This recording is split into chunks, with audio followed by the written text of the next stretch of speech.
perkenalkan, nama saya Erika Haryanja. Di sini saya akan membahas topik mengenai konflik.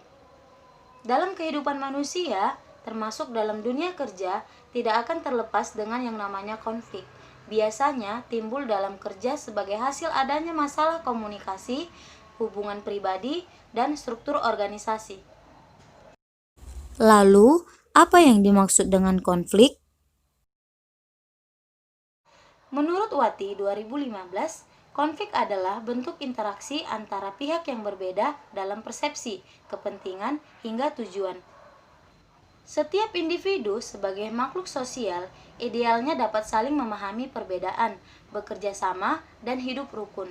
Namun, pada kenyataannya, konflik dalam kehidupan akan selalu ada karena keterlibatan setiap individu dalam perbedaan, memungkinkan mereka berselisih dan bersaing. Susan 2014.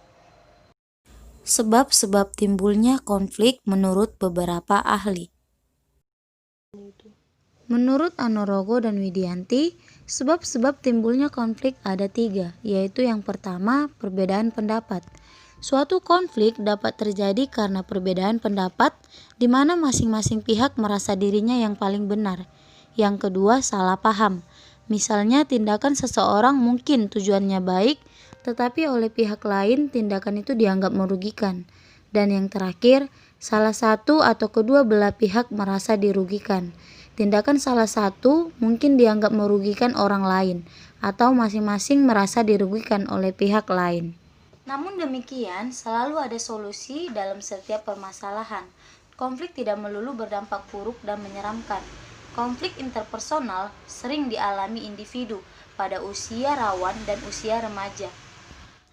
Mekanisme penyelesaian konflik pada tingkat ini relatif tidak terlalu sulit diselesaikan, atau dengan kata lain, konflik pada tingkat interpersonal dapat diatasi dengan kemampuan resolusi konflik.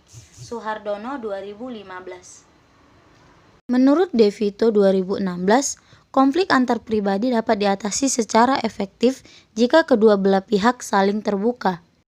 Berikut beberapa cara mengatasi konflik antar pribadi. Yang pertama, fokuskan untuk menyelesaikan konflik. Yang kedua, gunakan kepala dingin. Yang ketiga, lakukan diskusi. Yang keempat, perjelas masalah yang ada. Yang kelima, jadilah pendengar yang baik. Yang keenam, beristirahat sejenak.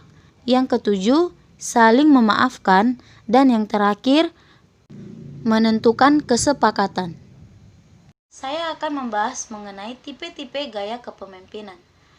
Tugas seorang pemimpin yaitu mampu memecahkan masalah dengan baik. Seorang pemimpin memerlukan jiwa yang dinamis, kreatif, berani, dan bertanggung jawab, dan berdedikasi penuh pengabdian. Tipe-tipe gaya kepemimpinan. Ada beberapa gaya atau tipe kepemimpinan, yaitu yang pertama, gaya kepemimpinan otoriter. Adalah gaya pemimpin yang memuaskan segala keputusan dan kebijakan yang diambil dari dirinya sendiri secara penuh. Dengan kata lain, anggota hanya melaksanakan apa yang diputuskan pemimpin.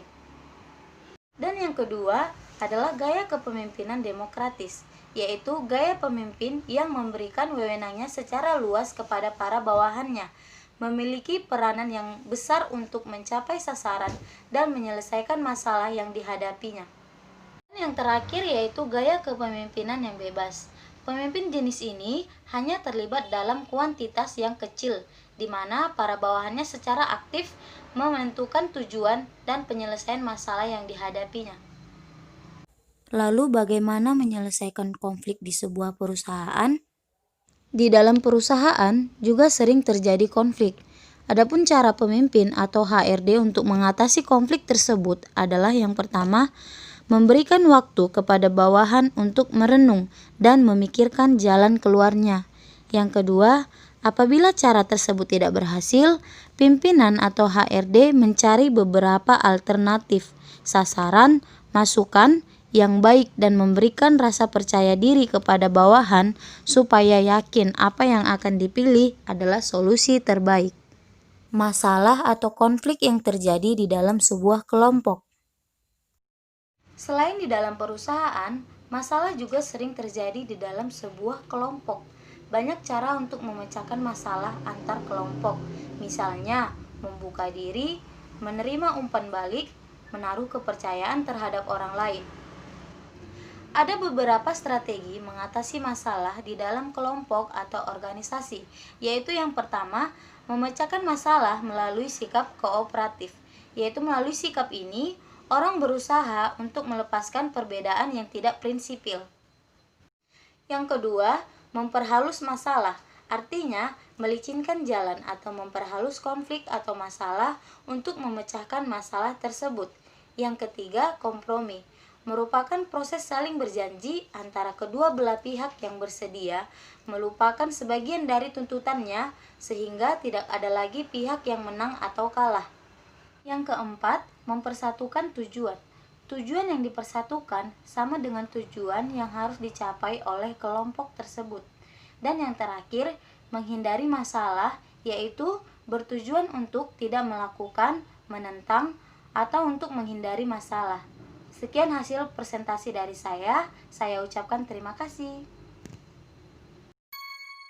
Do that one dance, baby. That one dance.